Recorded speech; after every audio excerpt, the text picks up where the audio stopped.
Bonjour, bienvenue sur les ateliers de Nelly. Je suis ravie de vous retrouver aujourd'hui sur cette chaîne pour vous parler de chocolat. Vous savez que le chocolat c'est mon péché mignon, j'adore en manger, j'adore en offrir. Et comme les fêtes de Pâques approchent petit à petit, je vais vous présenter un projet pour emballer très joliment vos plaquettes de chocolat. Des plaquettes de chocolat, il en existe de toutes tailles. On va donc faire deux sortes d'emballages. Un emballage pour les grandes plaquettes de chocolat, comme vous pouvez voir, là très fleuri pour l'arrivée du printemps. J'ai choisi en couleur de fond un gris pour mettre en valeur des couleurs tendres qui nous rappellent bien sûr la palette que nous avons sur le printemps. Cet emballage de tablette qui s'ouvre grâce à cette petite ceinture. Et dedans, bien sûr, nous avons la tablette en question. Assortie à cette grande tablette de chocolat, je vous propose également pas mal d'emballages pour des petites tablettes. Je ne sais pas si vous avez vu ça dans les supermarchés, ce sont des mini tablettes de chocolat. Et ces mini tablettes de chocolat vont parfaitement avec les mini enveloppes que nous avons au catalogue annuel. Du coup, je me suis amusée et j'en ai fait plein. On se met sur mes mains et je vous montre ça tout de suite. Et voici le papier que j'ai utilisé pour ce projet. Il s'agit du papier Stampin' Up qui s'appelle Forêt Animée. C'est un papier très enfantin, mais chez Stampin' Up, vous avez souvent une face très colorée, une face beaucoup plus discrète. Et j'adorais ces coloris, comme je vous ai dit dans la présentation, qui sont tendres, qui sont agréables pour le printemps. J'ai également utilisé le lot Jardin d'Éden. Ce lot, je l'ai eu gratuitement pendant la célébration. J'avais donc très hâte de vous le montrer et de l'utiliser. C'est un lot très fleuri avec des couronnes de fleurs. Et moi, vous savez, les couronnes, j'adore. Il se trouve page 59 du catalogue annuel qui va jusqu'à avril 2023. Et pour réaliser cette pochette, vous allez voir, j'y suis allée facile. Ne vous inquiétez pas. J'ai commencé par découper un rectangle de papier cartonné gris de 25 par 21 cm. J'ai mis le long côté sur le bord haut du massicot et j'ai plié à 6, 7, 16,5 et 17,5 cm. Je marque bien mes plis comme d'habitude. J'ai ensuite marqué un repère sur le côté gauche, en haut, à 3,5 cm de la première pliure. Et j'ai fait un trait entre ce repère et le coin opposé. Ça, c'est pour nous faire la jolie ouverture en biseau que j'ai imaginée pour cette boîte de chocolat. Et je coupe ma boîte selon la ligne que je viens de tracer. Cette ligne, ça fait toute l'originalité de ma boîte. Et toute ma décoration va partir de là. Et pour mettre en avant cette diagonale, je vais la souligner d'une frise. Cette frise, elle est dans le set de die qui est assorti à la collection. Elle est fleurie. Et moi, je vais la découper dans un papier imprimé qui n'est pas fleuri du tout. Mais vous allez voir, ça passe tout à fait bien. Comme j'ai besoin d'un morceau qui est un petit peu plus long que celui qui est présenté, je vais la découper en deux fois. Puis avec mon massicot, je découpe en bordure de la surpiqûre qui est sur cette bordure. Je la plaque sur mon devant de carte, je la colle et je découpe tout ce qui dépasse. Voilà ce que l'on obtient. Je vais maintenant m'occuper de la décoration du dessus de ma pochette. J'ai ce tampon de fond qui est magnifique, qui fait des petits points. Ça fait un petit peu comme si c'était du cuir, si vous voulez mon avis. Je vais le tamponner avec de l'encre Versamark, puis après je vais l'embosser avec de la poudre à embosser transparente qui va me donner vraiment un très joli rendu. L'embossage, c'est vraiment ma technique de scrap préférée. J'adore quand la poudre fond, je trouve que c'est magique. Est-ce que vous aussi, vous avez une technique de scrap préférée?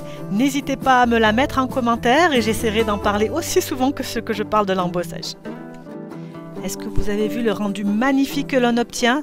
Comme je vous disais tout à l'heure, ça fait un petit peu comme un effet cuir. C'est trop beau. Ça fait vraiment toute la différence sur un petit projet facile comme celui-ci. Et pour mettre encore plus en valeur cette jolie diagonale, je vais y mettre un ruban. Vous savez, comme j'aime rajouter des textiles à mes projets, ça met beaucoup de texture, j'adore. En plus, celui-là, il est rose et il est tout doux. Il cumule les avantages. Pour décorer la partie basse de cette petite pochette, j'ai mis un morceau de papier imprimé vert tendre qui fait 20,5 cm sur 5,5 cm. Je vais maintenant vous montrer comment j'ai coloré la fleur centrale pour avoir ce joli dégradé de rose. Un rose plus foncé au centre et un plus clair en périphérie. Pour cela, j'ai eu besoin d'utiliser le Stamparatus. Le Stamparatus, c'est l'outil de positionnement de tampon développé par la marque Stampin' Up. Et il nous permet, grâce à sa porte sur charnière, de pouvoir tamponner plusieurs fois exactement au même endroit. Ça peut être extrêmement utile dans le cas que nous présentons aujourd'hui. J'ai donc utilisé deux couleurs de rose. Un rose clair qui s'appelle Pétale Rose et un rose un petit peu plus foncé qui est Flamant Fougueux. J'applique mon rose clair, puis je pchite un petit peu d'eau dessus et je tamponne sur une feuille de papier aquarelle. Donc c'est très important de tamponner sur une feuille de papier aquarelle parce que cette feuille va bien supporter l'eau. Et je fais sécher. Vous avez vu, mon tampon ne sera pas seulement superbement tamponné, il sera aussi un petit peu aquarellé. Et c'est vraiment le rendu que je souhaite pour ma fleur. Et je recommence jusqu'à ce que j'obtienne exactement l'effet voulu. C'est là que le fait d'avoir un positionnaire de tampon est vraiment très agréable. Ça vous permet de tamponner exactement au même endroit sans vous poser la question. Vous êtes sûr que vous serez juste. Une fois que le rendu de la couleur claire vous plaît, vous prenez la couleur un petit peu plus foncée. Avec une brosse, vous prenez un petit peu de couleur et vous l'appliquez légèrement sur votre tampon. Bien sûr, si vous mettez complètement un aplat de couleur sur le tampon, votre rendu il sera tout foncé. Vous aurez perdu tout le travail que vous avez fait sur le clair. Mais en utilisant la brosse, vous allez avoir vraiment quelque chose de délicat, un dégradé très doux. Et on recommence. Un petit peu d'encre sur la brosse, un pchit d'eau et je tamponne mon motif. Est-ce que vous voyez les nuances qu'on en arrive à avoir? Là, mon motif est encore tout mouillé, mais il va sécher et les nuances vont vraiment rester. C'est un petit détail, une petite astuce qui fait vraiment une grosse différence. La ceinture de ma boîte mesure 6 par 24 cm et je l'ai pliée à 8 cm, 9 cm, 18,5 cm et 19,5 cm.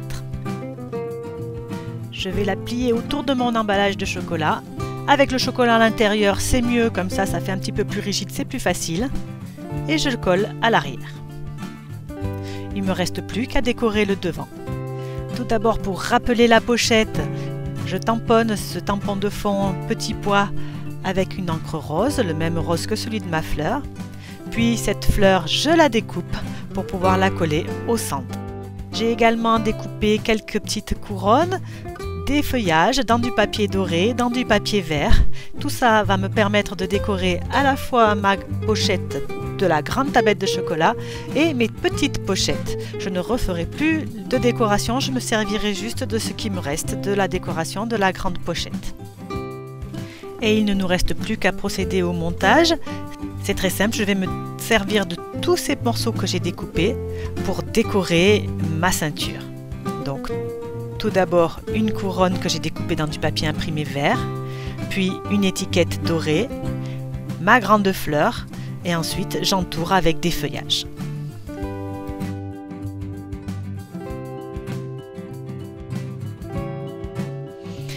Ma pochette pour emballer une grande tablette de chocolat est terminée. Bien sûr, je ne vous l'ai pas dit, mais adaptez les mesures de cette boîte à vos propres tablettes de chocolat. Elles ne font pas toutes les mêmes mesures. Ce serait dommage que vous ayez une petite différence. Il est maintenant temps de faire les petites pochettes pour les petites tablettes de chocolat. Alors, j'utilise là le poinçon enveloppe à offrir. Et c'est vrai que c'est top pour offrir une petite quelque chose comme une petite tablette de chocolat par exemple aux filles de mon cours de danse ou bien encore à mes collègues de travail ou aux copines de mes filles. Enfin, vous l'aurez compris, le chocolat cette année je l'offre, je vais essayer de ne pas tout le manger pour moi. J'ai découvert dans mes anciens tampons un joyeuse Pâques qui est très joli. J'ai décidé de l'embosser en doré de façon à faire des petites étiquettes qui seront sur le dessus de mes pochettes. Et je vais aussi en rajouter une sur le dessus de ma grande pochette. Le reste est vraiment très rapide. J'ai découpé dans du papier imprimé mes petites enveloppes. Je les colle. Grâce à ce poinçon, elles sont déjà toutes embossées. Les marques de pliure sont marquées. Franchement, il n'y a pas plus facile. Et puis j'ai bien balisé le chemin en faisant d'abord la décoration de la grande boîte de chocolat. Donc tout le reste va aller de soi. Je mets d'abord une couronne sur ma pochette, puis la fleur que je vais recouvrir d'un ruban. Donc là j'ai pris un ruban vert, mais suivant les pochettes j'ai remis le rose. Ensuite l'étiquette et le feuillage. Et voilà! J'en ai fait de toutes les couleurs et je les adore. Et vous alors, qu'est-ce que vous en pensez de mes petites pochettes à tablette de chocolat? Vous les aimez? Si vous avez aimé cette vidéo, n'hésitez pas à mettre un pouce en l'air, à commenter, à partager, à vous abonner. Ça me fait toujours super plaisir. Je vous retrouve la semaine prochaine pour un nouveau tuto scrap ou carterie. En attendant, offrez et mangez beaucoup de chocolat. À bientôt!